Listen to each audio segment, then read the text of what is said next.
Lux presents Hollywood.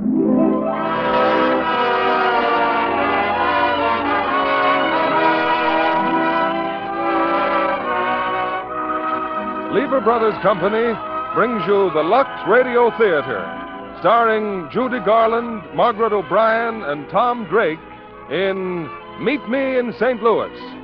Ladies and gentlemen, your producer, Mr. William Keeley.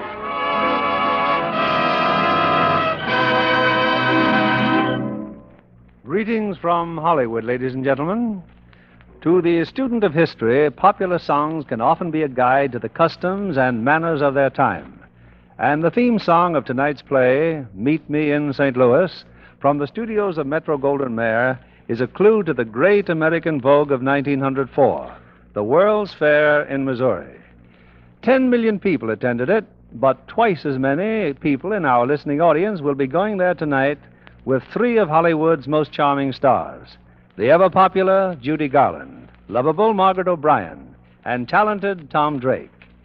They take you back to an era of nostalgic charm and a warm and haunting story of romance. And in that same nostalgic spirit comes a letter from a young girl who was married last September in a family heirloom dress of Maltese lace. The lace, she says, was very delicate and 97 years old.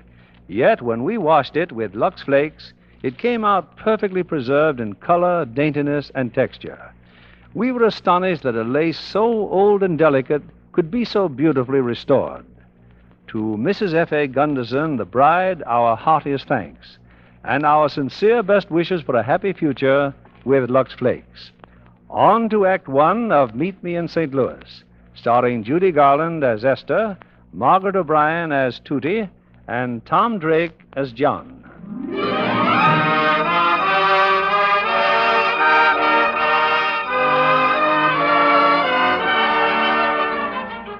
In the year 1903, there lived in the city of St. Louis a family named Smith.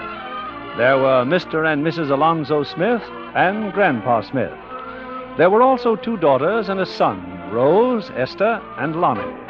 Oh, yes, and another daughter, Tootie, aged 8, who at this moment perches next to Mr. Costello on Mr. Costello's ice wagon. My goodness, Tootie, at 5 o'clock. Giddy up, Beatrice. Oh, how's your doll feeling now, Tootie? Any better? Oh, no. Poor Margaretha. I've never seen her look so pale. Probably the heat. Been an awful hot day. I doubt very much whether Margaretha will live through the night.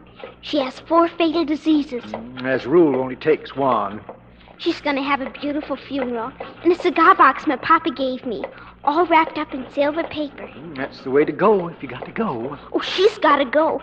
How's Beatrice feeling? Oh, Beatrice don't mind the heat. Why, she's the strongest horse in St. Louis. Excuse me, Mr. Costello, but it's pronounced St. Louis. That's funny. Now take that there new song. Meet me in St. Louis, Louis, meet me. Oh, well, that's different. We sing that song all the time in our house. My sister Esther and my sister Rose and Grandpa and everybody. Well, St. Louis, it's still a grand old town. It's not a town, Mr. Costello. It's a city. And it's the only city that's going to have a World's Fair. Gosh, wasn't I lucky to be born in my favorite city? You sure were, honey. So was I, and so was Beatrice. Is that right, Beatrice? Come on, gal. Get up. Meet me in St. Louis, Louis, meet me at the fair. Don't tell me the lights are shining any place but there. We will dance the hoochie coochie. You will be my tootsie wootsie if you will meet me in St. Louis, Louis, meet me at the fair. Come on, Rose, and sing. Meet me in St. Louis, Louis, meet me at the fair. Don't tell me the lights are shining any place. Oh, hello, Papa. Did you just come home, Papa? The fair won't open for months, but that's all everybody talks about or sings about. I wish everybody would meet me at the fair and leave me alone. Where's Mama? Here I am, dear. Well, did you have a nice day, Alonzo? I had a terrible day, Anna. I lost the case. Oh, dear. Well, Papa, if losing a case depresses you so, why don't you give up law and go into some other business? All right, I will. Beginning tomorrow, I intend to play first base for the Baltimore Orioles. Now, dear, you'll feel lots better as soon as you've had your dinner. Right now, I'm going to soak in a cool bath for 1 solid hour. Oh, but that's impossible. Katie's serving dinner in 5 minutes. 5 minutes? Alonzo, we planned on eating an hour earlier tonight. The plans have just been changed. I'm taking a bath. Oh, Rose, dear, I'm so sorry. But I've told you, it's nothing to upset the entire household about. Warren Sheffield, a Yale man, is going to telephone you at 6:30 long distance, and you say it's nothing to upset the household about. Oh, I wish everyone would just forget about it. Rose, you know as well as I do that the telephone is in the dining room, and you certainly don't want the whole family sitting there drinking in every word when a man proposes long distance. I don't see why you assume that Warren is going to propose to me. He's calling from New York. Do you know what that costs? I think that's just about enough of this. Now, where's Tootie? Delivering ice with Mr. Costello. No, she came back a few minutes ago. She's in the backyard burying her doll. Well, call her in and see that she gets washed. And Lonnie! Now, don't worry, Rose, dear. I'm sure everything will work out. Now, Mama, it's 6:30 and Papa isn't down yet. He will be any second. Tootie, Grandpa! Lonnie, come on in, dinner. Has he telephoned yet, Rose? Grandpa, I'm not in the least concerned whether Mr. Sheffield called or not. The Queen has spoken. I suppose Warren's too young, huh? Every fella I introduce her to is too young. Now, listen, please. Your father will be right down, and if we eat dinner quickly, we may be finished by the time... What's happening? Now I remember where I left my other roller skate. On the staircase. I hope I haven't held you up.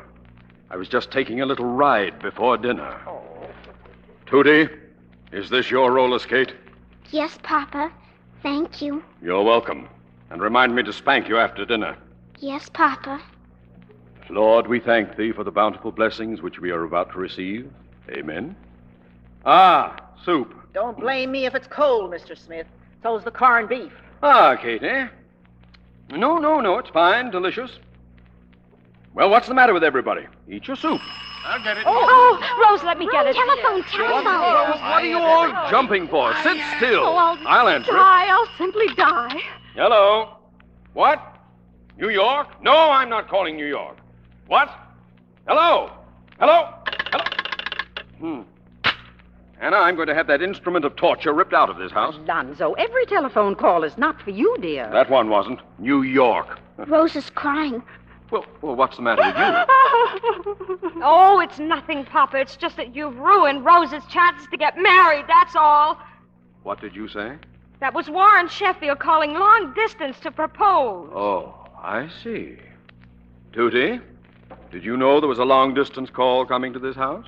You know what, Papa? The Iceman saw a drunkard get shot yesterday, and the blood spurted out 3 feet. Answer yes or no. Yes. Lon, you knew about it? Yes, sir. Grandpa? Anna? Well, Anna, I'm curious. Just when was I voted out of this family? Oh, Alonzo, really now. My eldest daughter is practically on her honeymoon, and everybody in St. Louis knows about it but me. Well, from now on, I'll handle all telephone calls that come to this house. But, Papa! Nobody answers the phone but me. But I. Thank you. Rose, answer the telephone. Thank you, Papa. Hello? Yes. Well, we'll put him on. Warren? Well, hello, Warren. How are you? Hello, Rose. I'm fine, Rose. How's St. Louis? Oh, what did you say? I said, how's St. Louis? Oh, it's fine. Fine. Is it hot there? Yes, it's very hot. Oh, for goodness sake. What? Oh, can you hear me? Oh, yes, I can hear you fine. Well, What did you say, Warren? nothing. I was waiting for you to say something. Oh, I can't hear you, Rose. that's funny. I can hear you plainly. Rose, I hope you won't misunderstand what I'm going to tell you. Yes? Well, I don't think you should mention this call to your family. Why not? Well, because there'd be H to pay if my family ever found out I called you long distance. He said there'd be 8. My family's here and they don't think anything of it. Well, I'd better not waste any more of your time or money. Rose, I've still got 35 seconds. I have an engagement. I think I can hear Joe's voice now. Oh, hello, Joe. Come on in. I'll sit down and write to you as soon as I hang up. Well, that'll be very nice. Goodbye, Warren. Well, that's the darndest proposal I ever heard. Oh, now, I Alonzo, don't know what to do. Well, I'll bet there isn't another girl in St. Louis who's had a Yale man call her long distance just to inquire about her health. If you don't mind, I'd like to be excused. Rose, now, honey. Now, let her alone, Alonzo. Esther, dear, sit down. Yes, Mama. A Yale man, eh, Lonnie? Yes, Papa. That settles it. You're going to Princeton.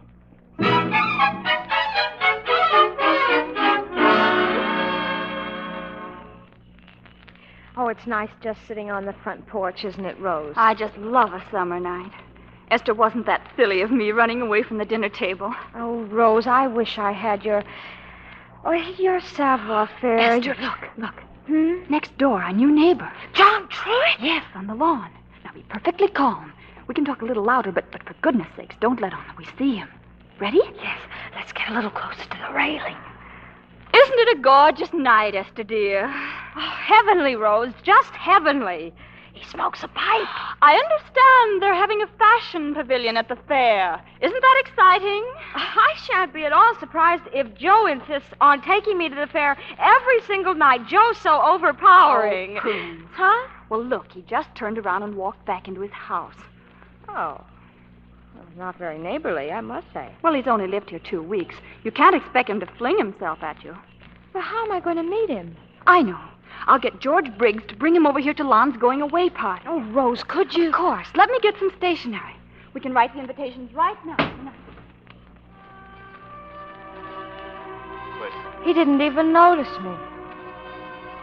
What if he can't come to our party? What if he's got a girl? The moment I saw him smile, I knew he was just my style. My only regret is we've never met, though I dream of him all the while. But he doesn't know I exist. No matter how I may persist, so it's clear to see there's no hope for me, though I live at 5135 Kensington Avenue, and he lives at 5133. How can I ignore the boy next door? I love him more than I can say. Doesn't try to please me, doesn't even tease me, and he never sees me glance his way. And though I'm heart-sore, the boy next door affection for me won't display. I just adore him, so I can't ignore him. The boy next door.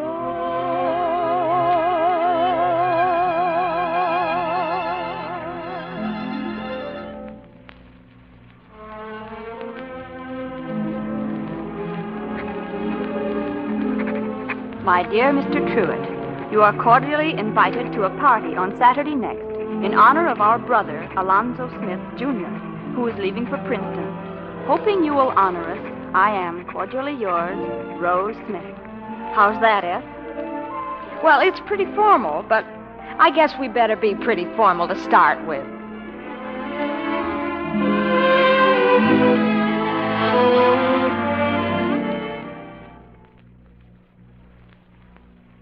Dear Eth, John Truitt, he just came in. Oh, come on downstairs. What did he say? Nothing concrete, but his voice is wonderful. Rose, I've decided something. What? I'm going to let John Truitt kiss me tonight. Esther Alicia Smith! Well, if we're going to get married, I might as well start it. Nice girls don't let men kiss them until after they're engaged. Men don't want the bloom rubbed off. Personally, I think I have too much bloom. Oh? Maybe that's the trouble with me. Oh, well.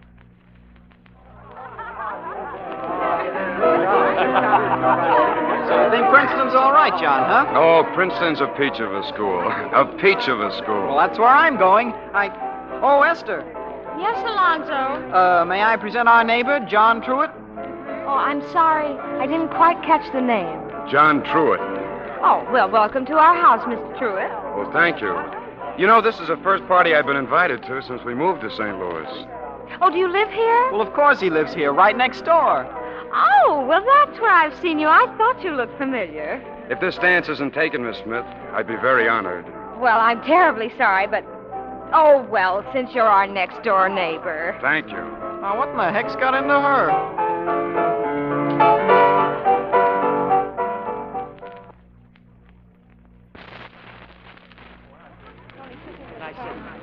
If anyone would like some fruit punches, they're in the dining room. Oh, Miss Esther, Yes, Mr. Truitt. there's a mouse in the house. Hmm? Look, on the hall stairs. Why, Tootie, why aren't you asleep? There was too much noise down here. Noise? Well, we've been dancing and singing. I want to sing too. Yes, let us sing it. I love it. Well, all right. Come on, just one song. You know, Tootie sings really quite well for a child. What would you like to sing, dear? Baby's Boat or Silver Moon? Oh, I hate those songs. I want to sing a new one. I was last night, dear mother. Well, you can't sing that. Oh, do let her. She's such a sweet little thing. Sweet, she's a hoodlum. Come on, let Judy sing. Well, all right, Tootie, go ahead. I was drunk last night, dear mother. I was drunk the night before. But if you'll forgive me, mother, I'll never get drunk anymore. Oh, you're a very bad little girl. It's really Lon's fault, Mr. Truitt. He teaches her those things. Now, Tootie, you scoot right up to bed this instant. Rose, oh, Rose, dear, might we have some dance music, please?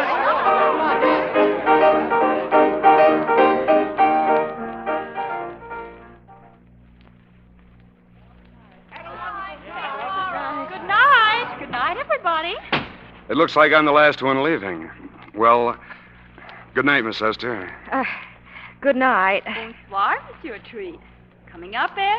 Don't forget your beauty sleep. Presently, Rose, dear. Well, I guess I better get going. Well, we'll be seeing some more of you, won't we? Oh, you bet. You'll be joining the crowd Friday. We're all taking the trolley out to the fairgrounds. We want to see what progress they're making. Oh, sure, sure. Well, good night. Good night. Oh, that Welch rabbit was Ginger Peachy. Oh, I'm so glad. Oh, and Mr. Truitt. Yes, Miss Esther? This is an untoward request, but would you mind accompanying me through the house while I turn out the lights? Well, It's just that I'm afraid of mice. Oh, sure, sure. That's the least a man can do for his charming hostess. Just those two lights in the hall, and then we'll be finished. Oh, if you can't see, just take my hand, Mr. Truitt. Well, thanks. This way. Say, that's nice perfume. Do you like it? It's essence of violet. Exactly the kind my grandmother uses. No, this is different. Well, here's the hall. Hadn't we better leave those lights for your folks? I'll just turn them down dim. There. My, it's certainly dark in here with the lights off. Gosh, Miss Esther, I hope I'm not too presumptuous, but you don't need any beauty sleep. Oh, what a nice thing to say. How does it go? How does what go? That song, you know, you remind me of it. The way you are now, leaning over the banister. Over the banister leans a face, tenderly sweet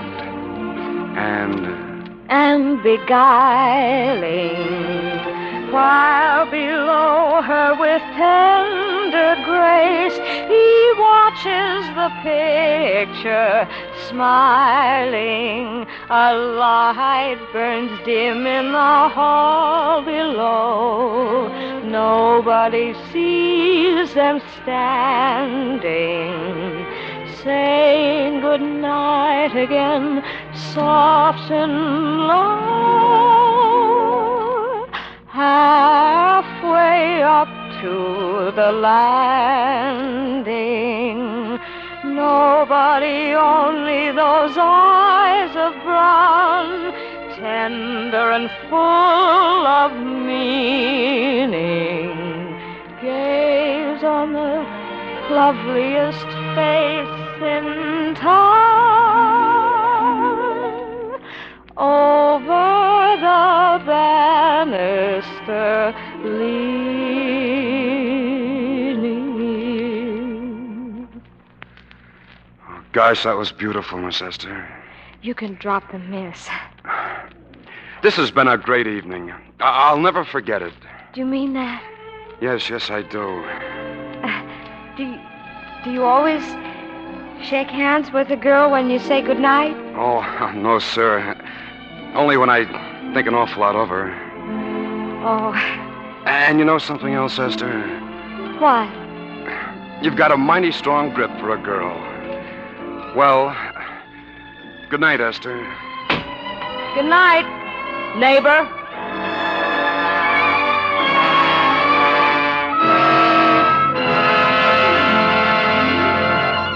Our stars, Judy Garland, Margaret O'Brien, and Tom Drake, will return for Act Two of Meet Me in St. Louis in a moment. Say, Libby, one of the boys in our audience wants to know whether his girl will like him better if he becomes a dancer like Fred Astaire or a famous crooner like Bing Crosby. Well, why not tell him to see Paramount's new picture, Blue Skies? They're both in that, and they both love the same girl, Joan Caulfield. Frankly, if I'd been Joan in that picture, I never could have made up my mind. Those wonderful sentimental tunes Bing sings should sweep any girl off her feet. Mm-hmm, just like an Astaire dance. Isn't this Fred's farewell to pictures? Well, that's what he insists. And that's why moviegoers all over this country are signing petitions asking him to remain in pictures. He's never been better, or his dances more original. Being Astaire's partner is a real honor. Well, he has two in Blue Skies. Joan Caulfield and a little Latin from Manhattan, Olga San Juan. Olga's a brunette, and Joan's as fair as an angel.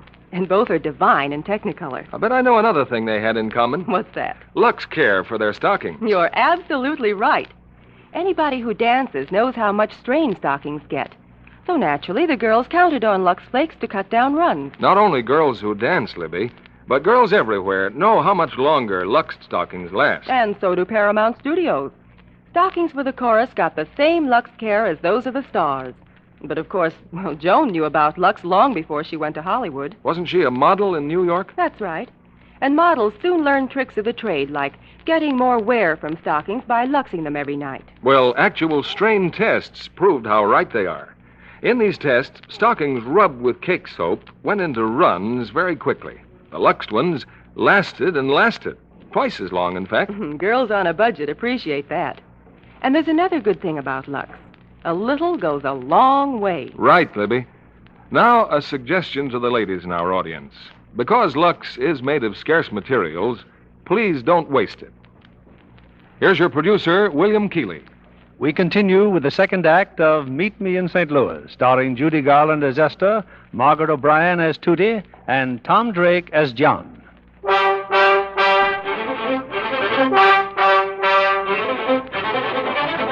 Well, Friday's come, and with it, the trolley ride to the fairgrounds. Now take a trolley, fill it with boys and girls, and sooner or later, somebody's singing. In this instance, it's Miss Esther Smith, who finds ample reason to sing, for sitting next to her, thoroughly smitten, is the boy next door, John Truitt. With my high starch collar and my high top shoes and my hair piled high upon my head, I went to lose a jolly hour on the trolley and lost my heart instead. With his light brown derby and his bright green tie, he was quite the handsomest of men. I started to yen, so I counted to 10, then I counted to 10 again. Clang, clang, clang went the trolley. Ding, ding, ding went the bell. Zing, zing, zing went my heartstrings. From the moment I saw him, I fell. Chug, chug, chug went the motor. Bump, bump, bump went the brake. Thump, thump, thump went my heartstrings. When he smiled, I could feel the car shake. He tipped his hat and took a seat. He said he hoped he hadn't stepped upon my feet. He asked my name, I held my breath. I couldn't speak because he scared me half to death. Buzz, buzz, buzz went the buzzer. Plop, plop, plop went the wheels. Stop, stop, stop went my heartstrings. As he started to go, then I started to know how it feels when the universe reels. The day was bright, the air was sweet. The smell of honeysuckle charmed her off her feet. She tried to sing, but couldn't speak. In fact, she loved her so she couldn't even speak. Buzz, buzz, buzz went the buzzer. Plop, plop, plop went the wheels. Stop, stop, stop went my heartstrings. As he started to leave, I took hold of his sleeve with my hand. And as if it were planned, he stayed on with me, and it was grand just to stand with his hand holding mine to the end of the line.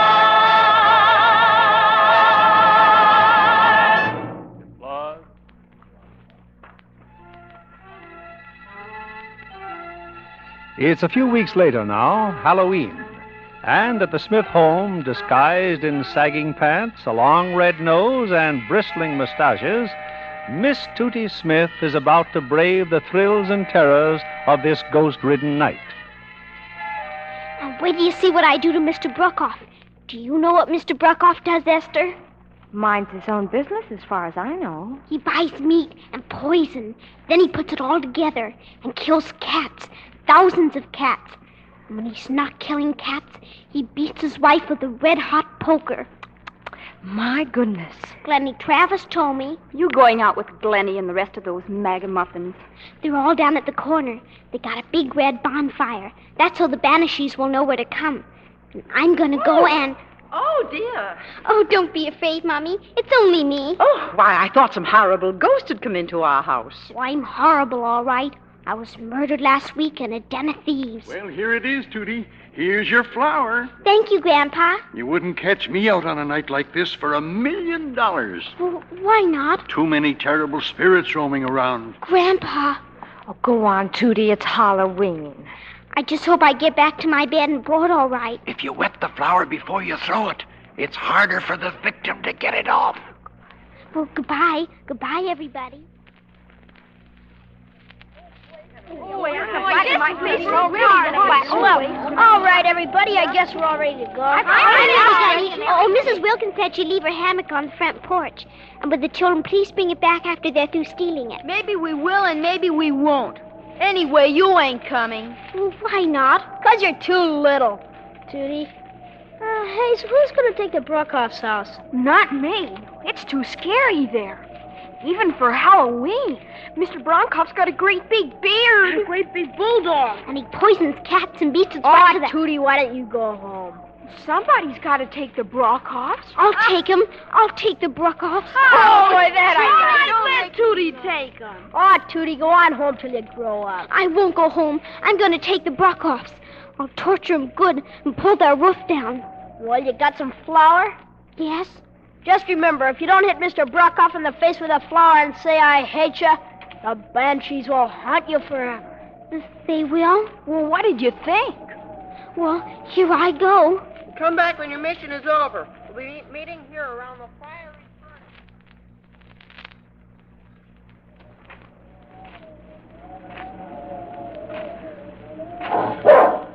Oh, Lordy, I wish Esther was here.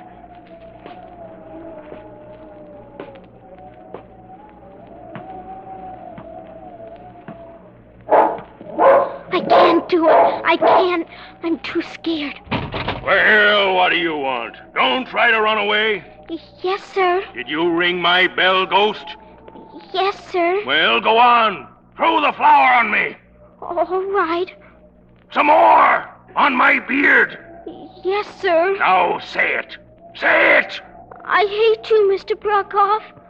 That's fine, Tootie. Good night, dear. I'm the most horrible of everybody.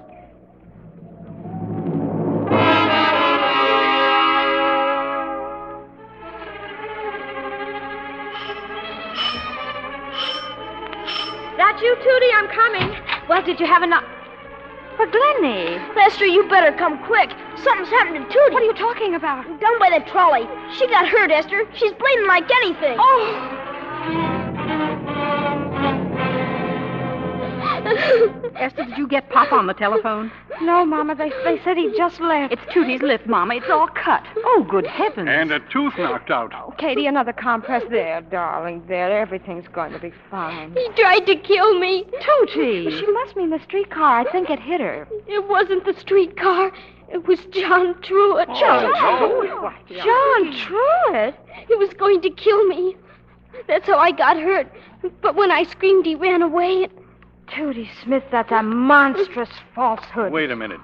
Tootie, honey, what's that in your hand? Come on, let Grandpa see. Why, it's some strands of hair. Yes, and I don't think it's Tootie's. I pulled it out of his head. He tried to kill me. Brown hair. John Truitt has brown hair. Excuse me. Oh, hello, Esther. Come in. John Truitt? Yes? Hey, now, wait a minute. I've come here to ask you something. Hey, wait a minute. Really? What do you mean by hitting a little 7-year-old child? Esther, cut it out. Well, next time you want to pick on somebody your own size. Esther. If there's anything I hate and loathe, despise, and abominate, it's a bully.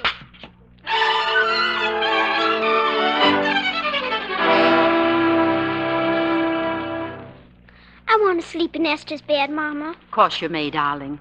Oh, I hate to think what your father's going to say when he hears about this. He may even strike that Truitt boy. He won't have to, Mama. I just took care of him. I was drunk last night, dear Mother. I was drunk the night before. Esther, your dress, it's torn. Oh, it must have happened when I was trying to hold him off.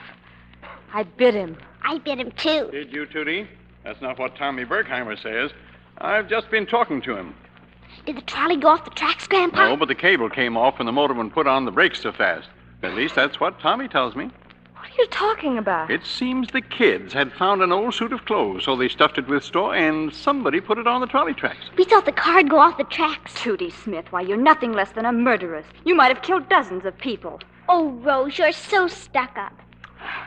Tootie, how did you get that lip? How? Because John Truitt butted in.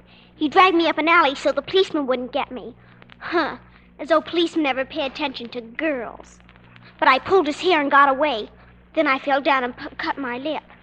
Oh, what I'm going to do to you. Oh, yes, let her alone. Well, what's so funny, Rose? I don't see anything so funny. Tootie, really, you're the most deceitful, sinful little creature I've ever seen. And for 2 cents... Merciful heavens. John.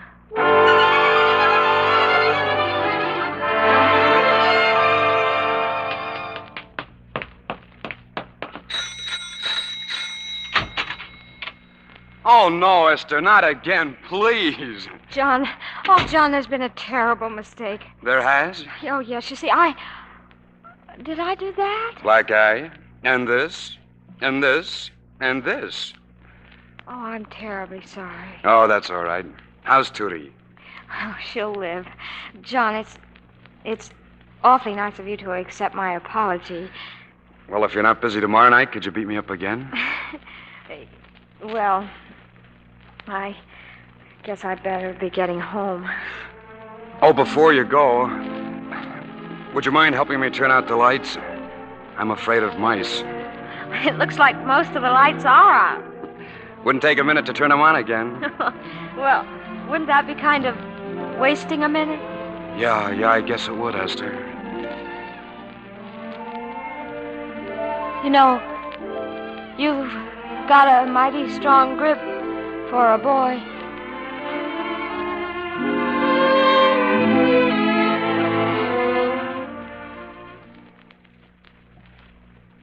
Fibbing again, Tootie. I'll give you something you... Oh, Esther, dear, I hope you... Why, Esther, is there anything wrong with you?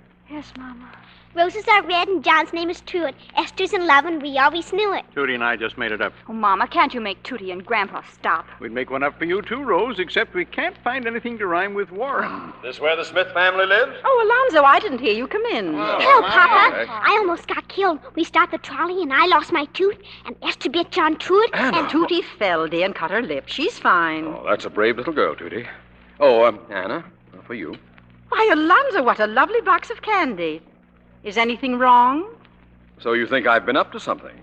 Well, I have. Anna, the firm is sending me to New York. Well, that's lovely, dear. Just as long as you'll be home for Thanksgiving. No, you don't understand. I'm to head the office there. We're moving to New York. Moving? To New York? I don't believe it. I simply don't believe it. Why, Anna, I thought you'd be overjoyed. Why, New York is a big city. Not that St. Louis isn't big, but, well, what will the children do? The same as they do here. Go to school, play, have their friends over. What friends, Alonzo? Yes, what friends? The friends they'll meet in New York. And Tootie just ready to be promoted. And Esther a senior. I've worked all my life to be a senior. And Rose in the Conservatory of Music. Yes, what about me in my life? You can take that with you. Now, it's settled. We're going.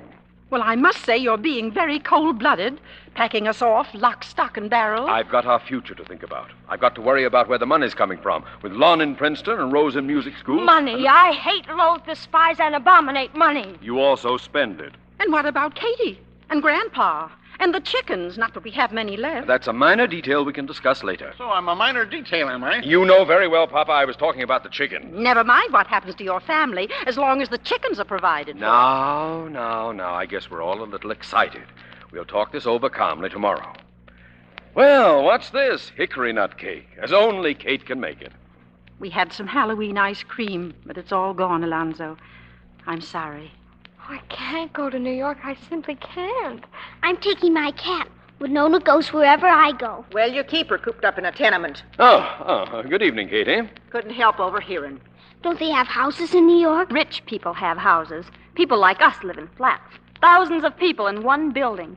And what about the World's Fair? Yes, just when St. Louis was going to be the center of attraction of the entire universe. Katie, this cake is as light as a feather. You can bake anything in our stove.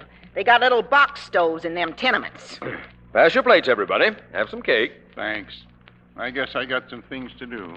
Excuse me. Are you going up too, Grandpa? I guess I'll help Katie with the ice cream dishes, Mama. Me too. As long as we're moving, it won't matter if I break some. Well, aren't you afraid, Anna? Alone in this room with a criminal?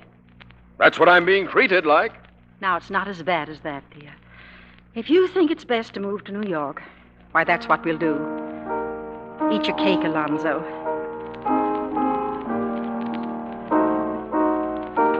It's good to hear you play, Anna. My, that's a nice song.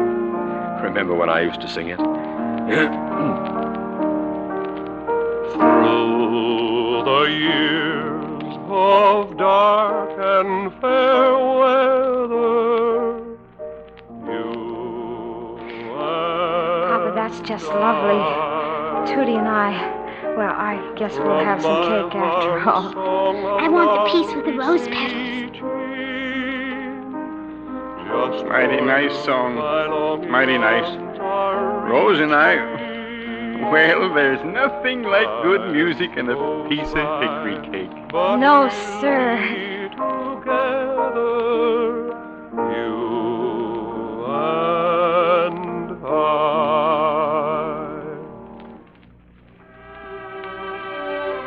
You know, I'll bet New York is going to be just fine.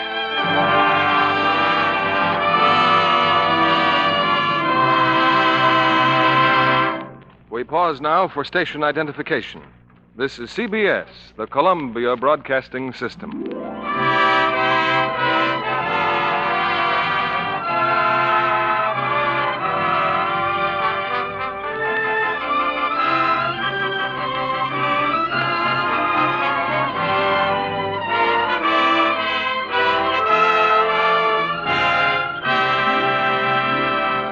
Act 3 of Meet Me in St. Louis, starring Judy Garland, Margaret O'Brien, and Tom Drake, will follow in a moment. Our guest tonight, blonde, blue-eyed Lola Deem, came to Hollywood from Akron, Ohio, by way of Chicago. When NGN saw the screen test she made there, they lost no time getting her to the coast. I understand you're studying hard, Lola. I am, Mr. Keeley, but I'm having fun, too. Such as? Oh, watching pictures being made and seeing as many previews at the studio as possible. That's where I saw the yielding. Oh, Metro-Goldwyn-Mayer's new Technicolor picture. Mm-hmm, which people are talking about for the Academy Award. It's a superb example of fine acting and photography. And how I envied Jane Wyman in her role opposite Gregory Peck. Oh, a Gregory Peck fan, eh? Who isn't? And Claude Jarman, Jr. is so appealing as Jody with his pet fawn. Well, it's often the details that count in making a successful picture, Lola. For instance, the company spent months in Florida to make each sequence in the yearling true to life. Tell me, Lola, do you have any special rules for success? Yes, Mr. Keeley. To profit by experience. And that's what I'm doing right now. How's that, Lola?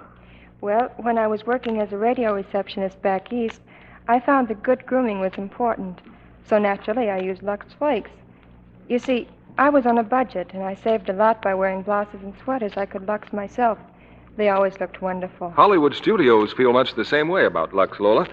They've discovered by actual experience how safe it is for colors, so they make it a rule to use Lux Flakes for everything washable. Well, I wish I could find more Lux in the Hollywood stores. It isn't always easy to get it in any city these days, Lola, because the materials they need to make Lux are scarce. But it's wise to keep on trying. Smart girls like yourself don't risk spoiling nice things with a strong soap, because they know washing things the wrong way can fade colors easily. Tests on all sorts of fabrics proved that. There's no doubt about it. Lux things do stay smart longer. Thank you for coming tonight, Lola. We return you now to William Keeley. After the final curtain, you're invited to join us for a brief chat with tonight's stars. Here they are in the third act of Meet Me in St. Louis. Judy Garland as Esther, Margaret O'Brien as Tootie, and Tom Drake as John.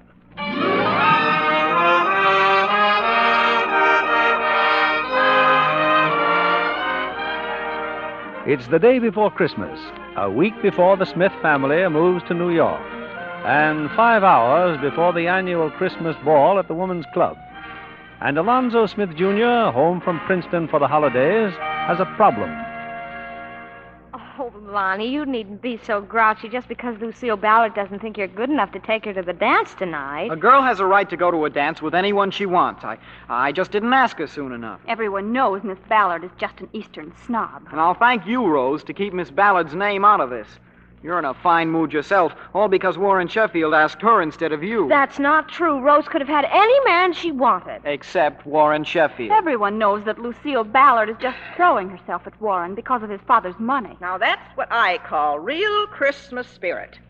Lonnie, you and Rose have spent this whole vacation at each other's throats. Now, just a minute, Katie. Didn't it ever occur to you that you might take your sister to the dance? What? My own brother? I'd be the laughing stock of St. Louis. Well, thank you. Katie's absolutely right. Oh, Lon, it's our last dance in St. Louis, and it'd be tragic if either of you missed it. It's all right for you to talk. You have a date, a real one. Rose, if I didn't have a date with John Truitt, which I have, I'd be thrilled to go with my own brother. Well, I'd be willing, Rose. I mean, I'd be glad to. You would? Well, I was going to ask you anyway, but Well, you two are going to have the best time of anybody. You won't even have to be polite to each other.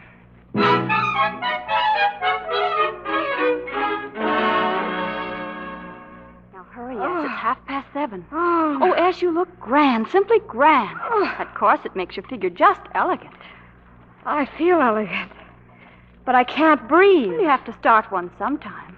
And if we're going to wreck Lucille Ballard's evening, we definitely need every ounce of allure. Oh, Rose, don't you think I could be alluring without a corset? No, Esther, I don't. After all, you're competing with an Eastern girl. We'll have to monopolize all the worthwhile men. Well, there are only going to be about 20 boys worth looking at, and we can certainly handle 20 men. But what about John Truitt? Oh, I'll devote myself to John, but in between times I'm going to make my presence felt amongst the others. Esther? Yes, what is it, Tootie? Somebody at the back door to see you. Who? Gosh, do you look funny? Rose, could I please wear a corset, too? Oh, now, Tootie. Who's at the back door? Somebody that looks like John Truitt. Oh, Rose, give me my kimono. I wonder what he could want. What are you giving me for Christmas, Rose? You'll find out tomorrow. I certainly hope it's a hunting knife. Nothing I need worse than a good hunting knife. Why, John. Well, come on in. S, I've some bad news. My tuxedo. What about it? It's at the tailor's. You see, I was playing basketball, and when I got there, it was closed. But can't you borrow one? I've tried, but everybody who's got one is going to the ball. Well, find the tailor and have him open the shop. What Well- about your father's? Well, that was my father's. Then find the tailor and make him open the shop. Well, I know his name is Johnson, but I don't know where he lives. Oh, well, this is simply ghastly. Oh, yes, I wouldn't blame you if you never spoke to me again. Oh, you didn't do it on purpose. Well, I guess there's nothing else I can say. Unless you want to do something else tonight. No, I'll just stay home and do some packing. You know, we're leaving St. Louis in a few days. I know. And this is a fine going-away present I'm giving you. I'll bet you really hate me. Oh, no, John, I don't hate you. I just hate basketball. I wish I were dead, that's all. I know it's simply awful, Esther, but there's only one thing to do. Lon will have to take the both of us. You don't think I'm going to the smartest ball of the season with my own brother, do you? Well, I like that. You wanted me to go with him. Well, you didn't have a date. But I can't handle 20 men alone, I admit it. Did you ever stop to think of what people would say? Come in? Come in, Grandpa. You know, the man who built this house cheated your father. The walls are thin as paper. Oh, Grandpa. Now. Esther, it's a funny thing. I took my tuxedo out of the mothballs only yesterday. Looked pretty good, too. That suit of mine does the greatest one-step you ever saw. Grandpa, are you actually... Esther, what's this Tootie says about your not going to the dance? Who says I'm not going? Of course I'm going. With the handsomest man in town. Madame, I'll pick you up at 8.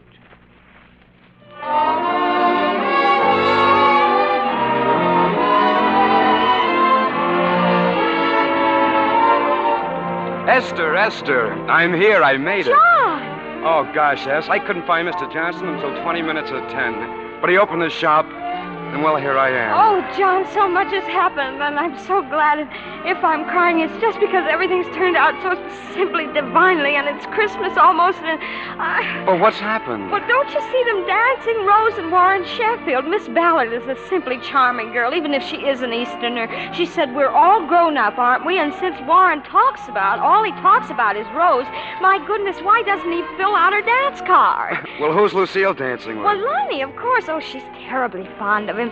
It's really so obvious, and now you're here, and... Oh, John, I've never been so happy in my life. Esther, could we go outside for a minute? I want to talk to you. Of course, John, if you'd like.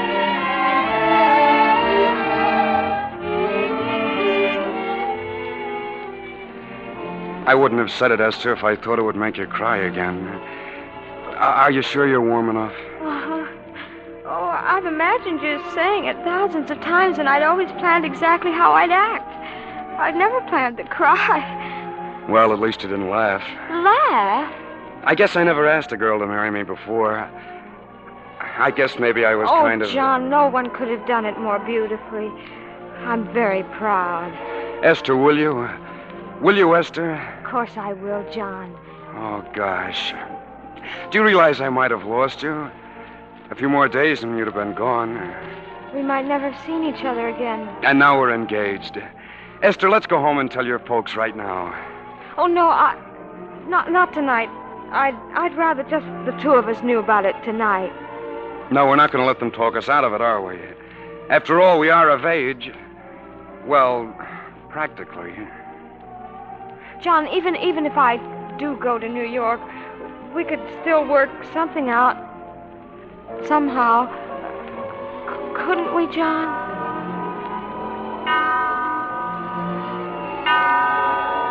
Merry Christmas, John. Merry Christmas, Esther.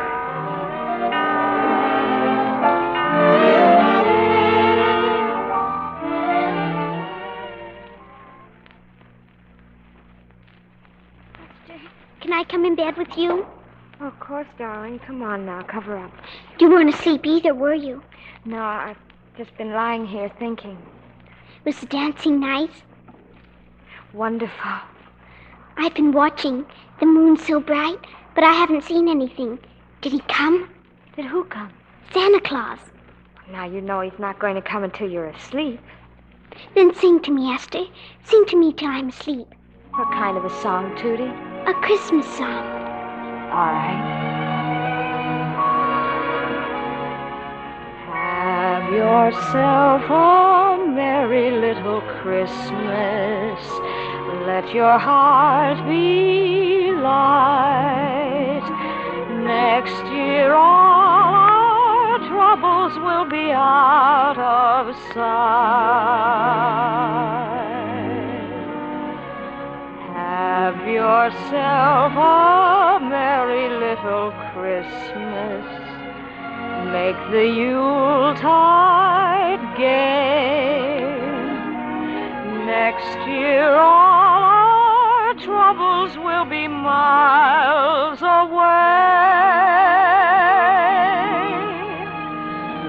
Once again, as in olden days, happy golden days of yore, faithful friends who were dear to us will be near to us once more. Someday soon we all will be together if the fates allow. Until then, we'll have to muddle through somehow. So have yourself a merry little Christmas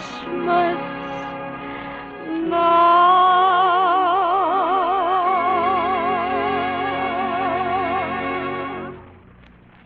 Tootie, you're still awake.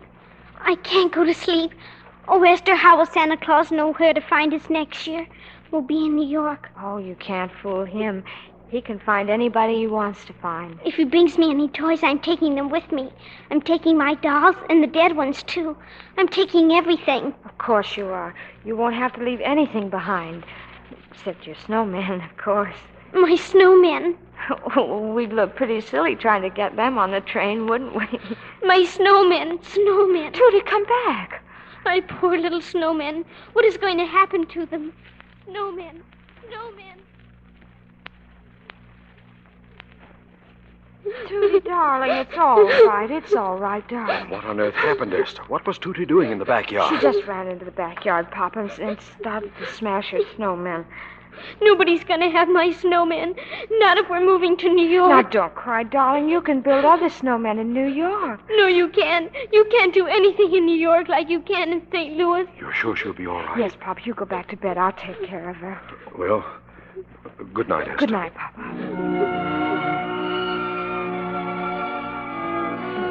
Tootie, darling, New York's a wonderful place.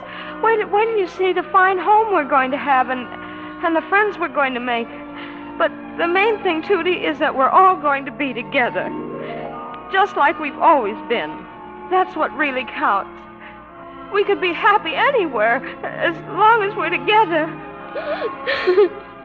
Anna, wake up. Rose, Grandpa, Lonnie, everybody get up. Papa. Esther, Tootie, come on, all of you. Come on downstairs. Oh, Papa, what's wrong? Everything's wrong. Anna, where are you? Grandpa, come downstairs this minute. Everybody get in here and sit down. There's nothing to sit on, dear, except packing boxes. Then come into the dining room. I've got a few words to say to this family. Well, what in the world's the matter? Well, we are not moving to New York. Oh, and I don't want to hear a word about it. We're going to stay right here in St. Louis till we rot. We haven't rotted yet, Alonzo. Oh, but what will you say to the firm, Papa, to Mr. Felton? That I've changed my mind. I'm a junior partner, not a puppet on a string. If they don't like it, well, that's just too bad. But New York, Alonzo, you did think it was a fine opportunity, didn't you? I was looking forward to going, yes. But after all these weeks, watching my family's hearts breaking, and then Tootie a little while ago. Well, New York hasn't got a copyright on opportunity. St. Louis is a great town. The trouble with you people is you don't appreciate it because it's right here under your noses. I'll take that. Hello! Rose? Oh, Do I sound like Rose? Well, then get her to the phone. Wake her up or something. Now, just a minute, young man. Who do you think you're talking to? Papa, please, let me take it. Hello? Rose Smith, I haven't slept a wink since I took you home from the dance, and I won't go on like this any longer. We're going to get married, and I don't want to hear any arguments. Now, that's final. Oh, I love you. Warren, but Warren! Anna, who is that boy? Do you know? Alonzo, he's a very fine young man. Now, we'll talk about it later. Rose, darling, you handle the whole thing magnificently. He's just putty in your hands. I hope you'll be very happy, Rose. And sometime, if you can arrange it, I'd like to meet that young fellow. Papa, Mama. If Rose is going to get married, maybe we ought to open up her Christmas present. You little faker. It's your presents you're after.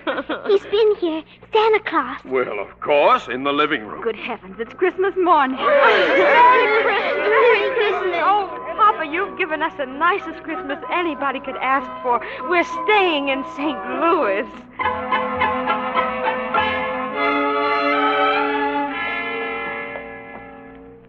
Good morning, Mr. Costello. Morning, Tootie. Want to help me deliver ice today? Today? Do you know what today is? Sure do. First day of May, 1904. It's Fair Day, Mr. Costello. Today's the day the World's Fair opens. My family's going, and Papa says we're not going to leave till they throw us out. Is that a fact? Well, gee up, Beatrice. But don't you worry, Mr. Costello. I'll help you deliver ice tomorrow.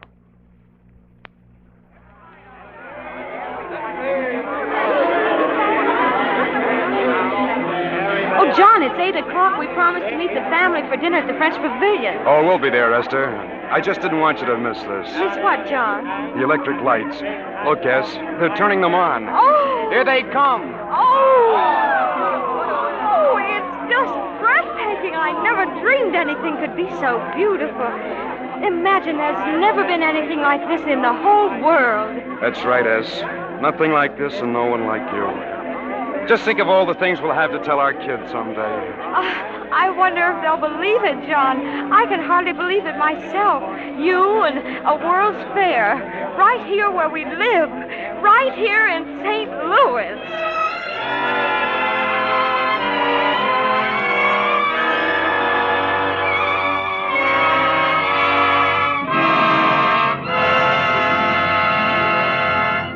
Before our stars return to the microphone, I'd like to tell you about Mrs. Brown. The Browns had some friends in for dinner recently, and after they finished, Mrs. Green said, "Let's do the dishes now, Mary. I'll give you a hand." Oh, thanks. It really won't take long. Optimist. But I always say you can talk just as well in the kitchen as anywhere. Want me to wash? Oh, no, that's the easiest part. Who do you think you're kidding? Look at these dishpan hands of mine. Oh, I have Lux. You have? Where'd you get it? Down at the corner. Some came in while I was there the other day. Lucky. I haven't been able to get any lately. Well, I guess you just struck it wrong. We're all so sick of those strong soaps that Lux goes like hotcakes. Do strong soaps bother your hands, too? Do they? Why, mine looked worse than yours. But soon as I switched to Lux, they started getting better. Note that, Mrs. Green. Tests prove changing to Lux Flakes does just what Mrs. Brown says. It takes away that ugly dishpan redness. You'll begin to notice improvement in just a few days. Another thing, you have to use so much of that strong soap to get suds. I know. But you saw how little Lux Flakes I put in the dishpan. And look what rich suds they make. Those richer suds will actually go further, Mrs. Green.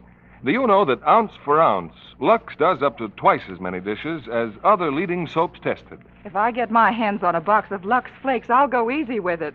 I don't want to waste a spoonful. Yes, Lux is precious, Mrs. Green. Too precious to be wasted. Of course, you're disappointed when you can't find Lux Flakes right off. We're making as much as we can, but there just isn't enough to satisfy all of our customers all the time. So please be patient and keep asking. When you do find Lux Flakes, you'll be delighted how soft and smooth they leave your hands in spite of dishwashing. Here's Mr. Keeley at the microphone. Now that you've met them in St. Louis, we invite you to meet them here as they are in real life. Tonight's delightful stars, Judy Garland, Margaret O'Brien, and Tom Drake. Judy, we enjoyed both your singing and your acting. Well, Bill, tonight's play certainly puts one in the mood for Christmas. You know, Christmas is only 23 days away.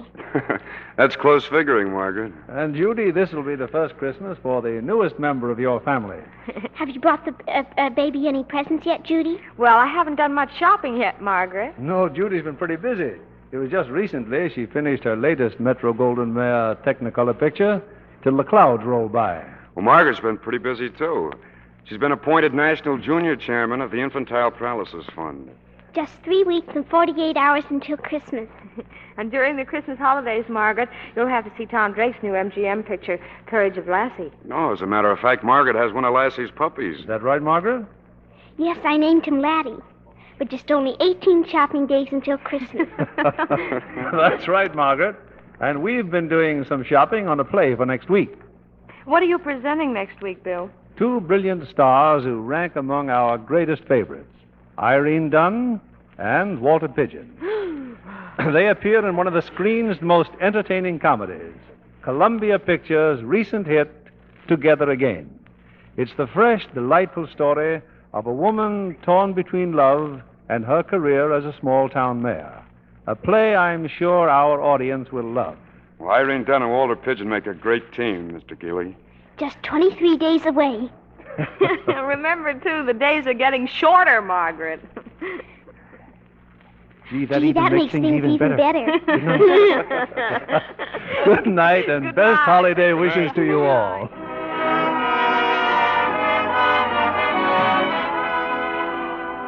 Lever Brothers Company, the makers of Lux Flakes, join me in inviting you to be with us again next Monday evening when the Lux Radio Theater presents Irene Dunn and Walter Pidgeon in Together Again. This is William Keeley saying good night to you from Hollywood.